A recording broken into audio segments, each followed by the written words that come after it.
านผู้ชมกับเข้ามาสู่ระยะที่2ระยะสนทนาธรรมอยู่กับแม่คุณดีจันทจักรเช่นเคยหัวข้อที่เราสนทนาในมื้อนี้ระบบฮอร์โมนต่อมบ่มีท่อและพลังงาน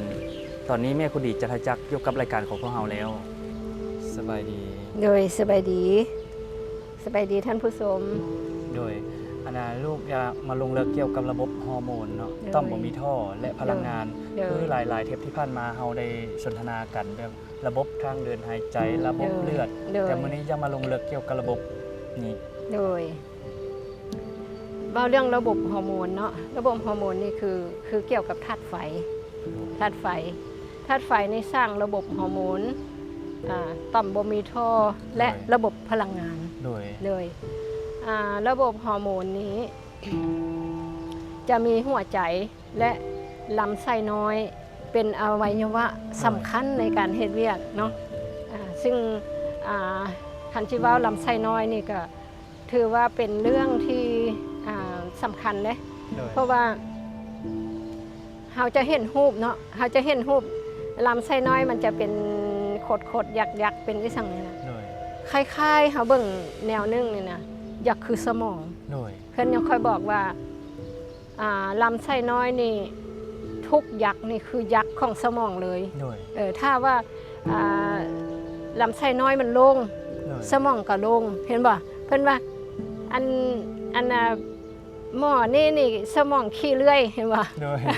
สมองขี้เลื่อยเพื่อนอยากหมายความว่าอยู่ในลำไส้น้อยของเราหันมันบ่สะอาดถ้าลำไส้น้อยของเราบ่สะอาดอยู่ในสมองของเรามันก็จะบ่ลงนี่แหละเพื่อนยังค่อยว่ามันมีการสัมพันธ์กันแล้วอยู่ในลำไส้น้อยหันถ้าจะมาเบิ่งตามความเป็นจริงนะลำไส้น้อยนี่เป็นบ่อเกิดของโลกทั้งหลายเนาะเพราะว่าอย่างลำไส้น้อยของเฮานี่ยาวกว่าลำไส้ของสัตว์ประเภทที่ว่ากินซีนกินเนื้อเนาะอันนี้นี่มันจะยาวอยู่ประมาณ7 เมตรถ้าว่าเฮาเบิ่งโดยเฉลี่ยแล้วท้องเฮากันน้อยๆแล้วมันไปคดได้จังใดจนฮอด7 เมตรเนาะฉะนั้นแหละมันย่อค่อยพับไปพับมาพับไปพับมาแล้วเวลาที่มันพับนะบางบ่อนนี้มันหักทบจังซี่แหละแล้วเวลาที่เฮากินอาหารถ้าว่าเฮากินอาหารที่มันบ่มีกากใยถ้ามันเป็นอาหารที่เป็นแป้งหลายเป็นซีนหลายแล้วพวกนี้นี่เขาเจ้ามันจะเฮ็ดให้มีแก๊สเป็นกรดนะถ้าเป็นแก๊สแล้วมันก็จะมีลม มีลมอยู่ในลำไส้หั่นถ้าเป็นลมอยู่ในลำไส้เนาะถ้าว่าลมบ่อนใดที่มันถึกหนีบมันก็จะพับเป็นบ่เราเคยได้ยินว่าลำไส้มันพับลำไส้มันตีบเป็นบ่เคยได้ยินไหมและมีบางคนนี่ถึกไปตัดลำไส้ออกระยะใดระยะหนึ่งเลยเพราะว่ามันถึกหนีบมันพับมันตีบแล้วมันเฮ็ดให้การเดินของระบบย่อยอาหารมันบ่ไหวถ้าว่ามันเป็นแนวนั้นน่ะมันจะเฮ็ดให้การดูดซึมอาหารบ่ได้ถ้าว่าหันระบบเฮาเป็นแนวนั้นหันการดูดซึมอาหารเนี่ยมันจะเฮ็ดให้มีปัญหาแล้วเวลาที่มันมีปัญหาแบบนี้นะร่างกายของเฮานี่มันจะบ่สามารถดึงเอาเพิ่นว่าเติมธาตุดินให้กับร่างกายเฮาได้เนาะฉะนั้นเนี่ยอันนี้เนี่ยมันก็เป็นเรื่องที่ว่ามีความเสี่ยงย้อนว่าลำไส้น้อยของเฮานี้ มันเป็นระยะยาวแล้วมันเป็นที่อยู่ของมันนะมันพับมันขดมันนี่แหละมันก่อให้เกิดโรคได้โรคที่เกิดขึ้นมาต่างๆนี่มันเกิดมาจากลำไส้น้อยนี้แล้วมันย่อค่อยซึมเข้าไปในเส้นเลือดเลยแล้วมันก็ย่อค่อยไปเพิ่นเอิ้นอย่างเพิ่นเอิ้นว่าอนุมูลอิสระอนุมูลอิสระที่มันสามารถมีความอิสระไปได้ทุกบ่อน แล้วมันไปบ่อนใดนะมันก็ต้องไปบุกโจมตีแถวนั้นแหละบ่อนใดอ่อนแอเนี่ยมันก็บุกลุกแล้วมันจะยึดเอาบ่อนหั่นเป็นฐานมันถ้ามันยึดได้ฐานแล้วมันก็จะดึงเอาอาหารของเราแล้วกลายเป็นเพิ่นเอิ้นเซลล์ผิดปกติแล้วก็บางบ่อน จะเห็นเนาะคนเป็นมะเร็งนี่บางคนก็ไปเป็นอยู่แจนั่นแจนี่แจบ่คือกันเป็นอย่างย้อนความอิสระของอนุมูลอิสระแหละมันไปได้ทุกบ่อนมันก็เลยว่าเห็นให้การเกิดโรคการเกิดปัญหานี่มันเกิดได้ทุกบ่อนใดที่มันอ่อนแอมันก็จะไปเนี่ยอยากให้เห็นว่าปัญหาที่จะเกิดจากลำไส้นี่มันมีหลายสาเหตุมันเกิดจากความเครียดเฮานี่มันก็สร้างกฎเด้มันเห็นบอกเพิ่นว่าโรคกระเพาะอาหารโรคกระเพาะลำไส้อันนี้เกิดจากความเครียดความกังวลความเครียดเห็นให้สั่งผลิตน้ำบีได้น้อยลงถ้าผลิตน้ำบีได้น้อยลง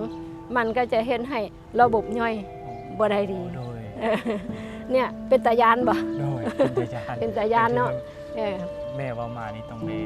ระวังแม่นลำไส้ส่วนต้นเฮานี่เพิ่นเอิ้นดูโอดีนัมนะมีความยาวประมาณ2 คืบประมาณคืบกว่าเนาะตัวนี่สำคัญต่อกับกระเพาะอาหารฉะนั้นนี่ตัวนี้นี่มีความต้องการที่จะดูดซึมเอาเอนไซม์นี่มันหยังที่เฮากินไปจากพืชสดมักไม้สดผักสดหรือว่าบางบ่อนเขาเจ้ากินปลาสดนี่บ่อยู่ญี่ปุ่นเขาเจ้าก็ได้คือกันได้เอนไซม์แบบนั้นแหละแต่ว่าบางคนบางบ้านเฮานี่บางบ่อนเพิ่นกิน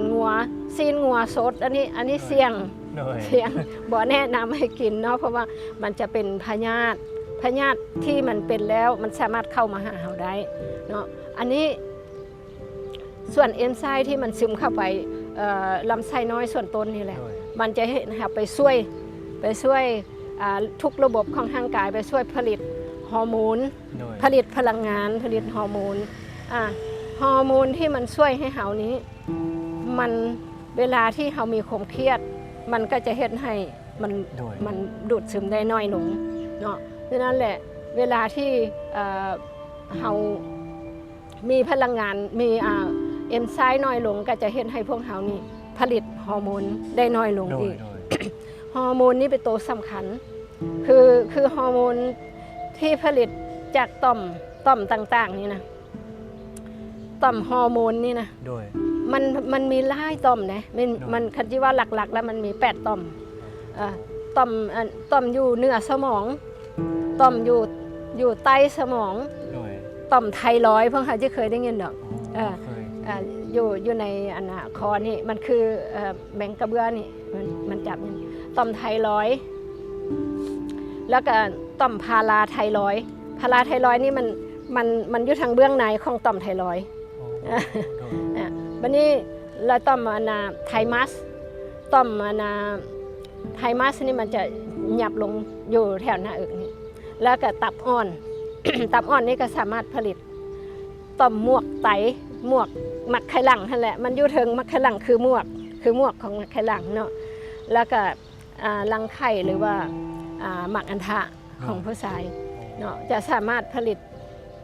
ฮอร์โมนและต่อมเหล่านี้นี่แหละจะถูกบัญชาโดยสมองนี่มันจะมีส่วนที่เป็นแกนสมองนะส่วนที่เพิ่นเอิ้นว่าไฮโปทาลามัส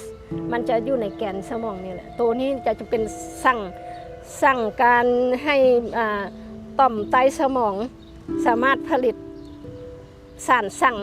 บรรดาต่อมผลิตฮอร์โมนอีสั่งต่างๆอีกเท่านึงเนาะนี่มันเป็นระบบที่ว่าเฮ็ดให้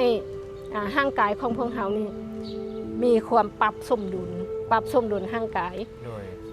ถ้าว่าร่างกายของพวกเราหากขาดฮอร์โมน อันใดอันหนึ่งเนาะมันก็จะเฮ็ดให้พวกเรานี่มีความอ่อนมีความด้อยในด้านนั้นเนาะคือสมมุติว่าฮ อร์โมนที่สำคัญที่สุดนี่คือโกรทฮอร์โมน โดย โกรทฮอร์โมนที่คือเทปก่อนๆก็เคยได้เว้าถึงเนาะแต่เทปนี้ถือว่าตัวสำคัญแหละมันตัวนี้แหละระบบนี่แหละเราลงเลิกเกี่ยวกับฮอร์โมนแมนโกรทฮอร์โมนนี่ถือว่าถ้ามีน้อยก็จะเฮ็ดให้บกแข็งแรงแล้วแหละภูมิต้านทานก็บกแข็งแรงเวลาเป็นเด็กน้อยก็อาจจะเป็นเห็นให้ตัวเตี้ยนะเห็นบางเทื่อก็เป็นคนเตี้ยเนาะบางเทื่อก็เป็นคนเตี้ยบางเทื่อนี่ถ้าว่ามันหลายเกินไปเราจะเห็นคนผิดปกติเนี่ยบางคนนี่นะคือยักษ์นี่เนาะสูงกว่าหนูเนาะเราเคยเห็นนะแต่ว่าอันนั้นน่ะมันเป็นกรณีที่ผิดปกติแต่โดยปกติแล้วมันก็จะสมดุลแหละแต่ถ้าบ่สมดุลนะก็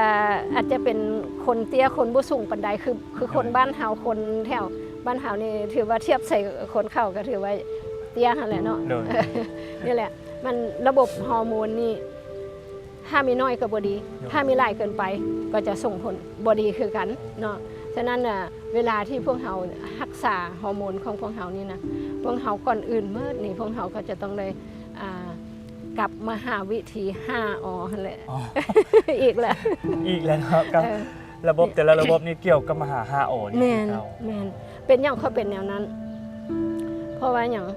คือเฮาเว้าเกี่ยวกับเรื่องระบบฮอร์โมนนี่นะหัวใจนี่เฮ็ดเวียกแบบใดมันเป็นระบบที่มี การเฮ็ดเวียกแบบอัตโนมัตินะมันเฮาจิไปบังคับให้หัวใจ ของเฮานี่เต้นซาลงเต้นไวขึ้นเต้นนี่ทั้งเฮาบังคับมันบ่ได้ มันจะเป็นระบบอัตโนมัติของมัน และฉะนั้นแหละระบบตัวนี้นี่นะมันขึ้นกับนี่พลังงานก็ขึ้นกับฮอร์โมนมันจะไปสั่งกันเนาะฉะนั้นแหละเวลาที่พวกเรารักษาสุขภาพหรือว่าเฮ็ดจังไดต้องการให้ระบบทุกระบบของพวกเรานี่แข็งแรงนะพวกเราก็จะต้องได้กลับมา5อนี่แหละ5อนี่ถือว่าเป็นพื้นฐานถึงว่าจะแบบว่าบ่แม่นว่าปฏิบัติ5อได้ดีแล้วแข็งแรงทุกอย่างก็อาจจะมีมันคล้ายๆกับว่าการรักษาสุขภาพนี่นะเราต้องได้ใช้คำว่าประคับประคองมันเบาบางต้องได้ใช้คำนี้มันเบาบาง ถึงว่าเราจะว่าแข็งแรงแต่มันก็ยังมีอันนั้นอันนี้มีมันมีสังเกตเพิ่นเอิ้นน่ะ108เหตุผลที่มันจะเฮ็ดให้เฮานี่เจ็บได้นะฉะนั้นน่ะเฮาบ่สามารถว่าเฮาจะต้องเบิ่งจังซี่แต่พื้นฐานที่สุดคือระบบ5อนี่หลักการ5อนี่มันช่วยโดยที่ว่าพื้นฐานเฮ็ดให้พวกเฮานี่สามารถประคับประคองร่างกายเฮาไปว่าเพื่อสมดุลในระดับหนึ่งแม่นระดับหนึ่งเพื่อเฮ็ดให้พวกเฮานี่มีความสมดุลอยู่ในขั้นพื้นฐานในระบบนี้นะระบบฮอร์โมนกับต่อมบ่มีท่อนี่นะตัวนี้นี่ระวังที่สุดนี่คือพวกซีนสัตว์พวกขนมหวานขนมที่มีไขมันเช่นเข้าไป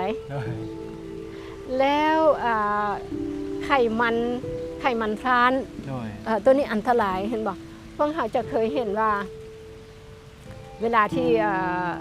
มีบางคนนะหัวใจเส้นเลือดในหัวใจอุดตันนี่มันเกิดจากอันนี้แหละไขมันพรานนี่แหละ ไขมันพรานนี่มันมาจากไสมาจากอาหารที่พวกเรากินอ้อมข้างนี่หลายเนาะแล้วก็เป็นอาหารที่มาตามกระแสเป็นกระแสที่มีการนิยมกันแหงแล้วก็มีพวกเราจะต้องได้ระมัดระวังตัวนี้แหละเป็นอีสังก็คอฟฟี่เมดบ่เป็นอีสัง มักกะลีนเวลาที่ข้าเจ้าเฮ็ดขนมแล้วข้าเจ้าเอามักกะลีนใส่นะโรตีเวลาข้าเจ้าเอาใส่นี่พวกเราจะได้กลิ่นหอมแม่นบ่นี่แหละมันสักส่วนมันเฮ็ดให้พวกเรานี่อยากและพวกเราก็จะ อ่ากินเวลากินไปนี่มันจะเฮ็ดให้มันไปสะสมอยู่ในเส้นเลือดเนี่ยไปอุดตันอยู่ในเส้นเลือดหัวใจบางครั้งนะพวกเขาจะเจอปัญหานั้นแหละ โอ้โดยท่านผู้ชมผ่านการสนทนาหัวข้อนี้ระบบฮอร์โมนต่อมบ่มีท่อและพลังงานปรับความสมดุลธาตุในร่างกายมาฮอนนี้ต้องขอบใจแม่คนดีหลาย เข้าใจท่านผู้ชม ๆมาฮอนนี้พักรับชมสิ่งที่น่าสนใจจากทางรายการกันก่อนแล้วกลับเข้ามาสู่ระยะที่ 3 ระยะข่าวพุทธศาสนา